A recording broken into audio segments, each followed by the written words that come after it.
to Season 6 of Unapologetically Woman.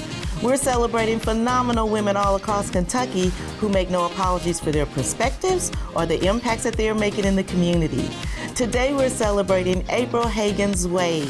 April is a wife, a mom, an educator, a mentor, and she's the clinic director of Mission Frankfort Clinic.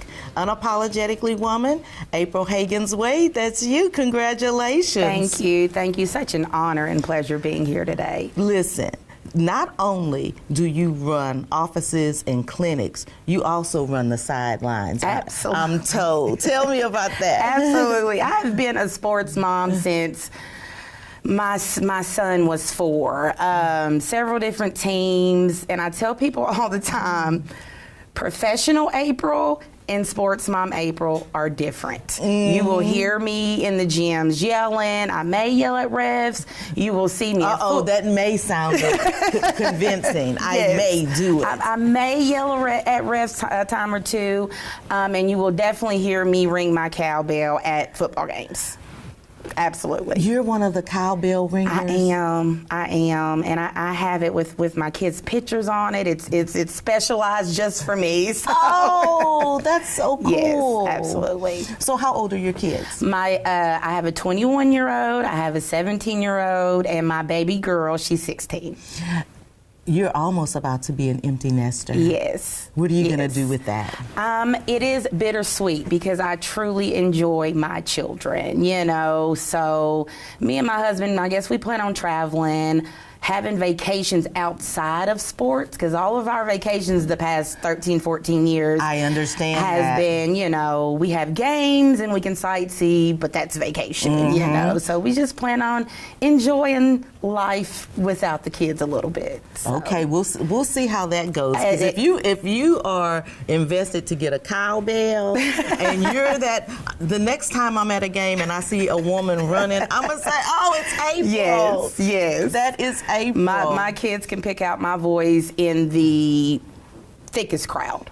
So all moms can. Absolutely. All moms can hear their kids and kids can hear their moms. Absolutely. It doesn't matter what's happening. Yeah. It's a great time though. I enjoy it.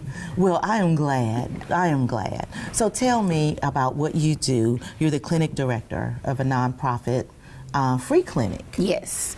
So a little history about the clinic first. It opened in 2002 in the First Baptist Church in Frankfort. Initially, it was just dental. In 2004, we did expand into medical, dental, pharmacy, and mental health. So we serve people of Franklin County and surrounding counties that don't have insurance. We act as their primary care doctor.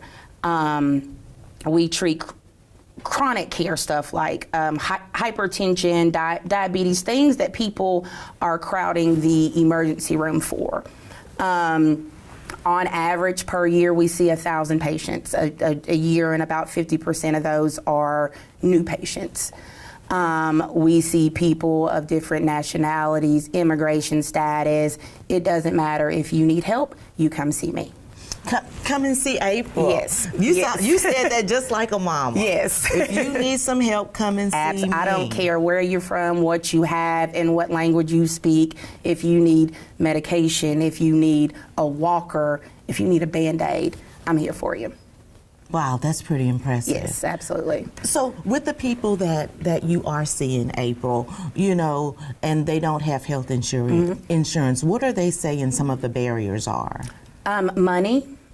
They don't have the money to pay for the marketplace plans, and if you've done any research on that, for one person, they may be asked to pay $400 a month for just them. Now, if you bring in their spouse and you bring in their kids, that's about $1,000 a month that most people, they don't have. Another barrier is employment. There's just not a lot of employment going on right now, and the ones that aren't offering benefits. So that's kind of our population. So you can be working a 40-hour-a-week job and not have insurance. And not have insurance. Correct. Are you guys grant funded? Yes, we are solely grant funded. We do have a couple of large grants, but a lot of our grants come from the community. come from the hospitals. Private donors have been amazing. Like around Christmas, I had a random man come in and ask me to fill in his checkbook how much he would donate to the clinic, and I just stood there and looked at him. So, girl, I would have took that pen and I would have been writing. I said, "Are you sure?" He said, I would have yes. said, how many zeros can be on this? So we have been very blessed with a lot of grants that are not federally funded, because when you get into those type of grants, like they want information such as does your patient disclose their citizen status, and I don't feel like that's anybody's business. So we tend to stick with the private grants, the smaller grants, and again, we've been open since 2002, so we've been very blessed. And so you don't really care about all of that. All you want to do is help people. Yes, I don't care where you're from and what language that you speak. If you are sick and you need help, that's what we're there for. Well, and you're also responsible for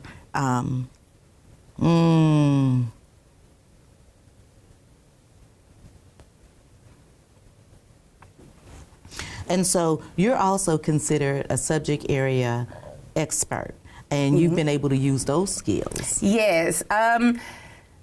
It always blows my mind when somebody considers me a subject matter expert, and I'm like, oh my goodness, okay.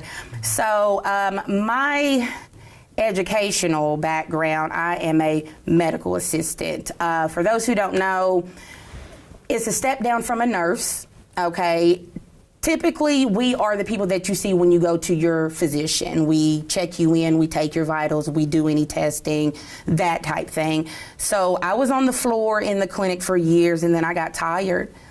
I got a call, I'm like, hey, are you interested in teaching? And I'm like, who, me? You know, and they're like, yeah. So that took up about 8 years. So my job at that point was to train people to do what I do.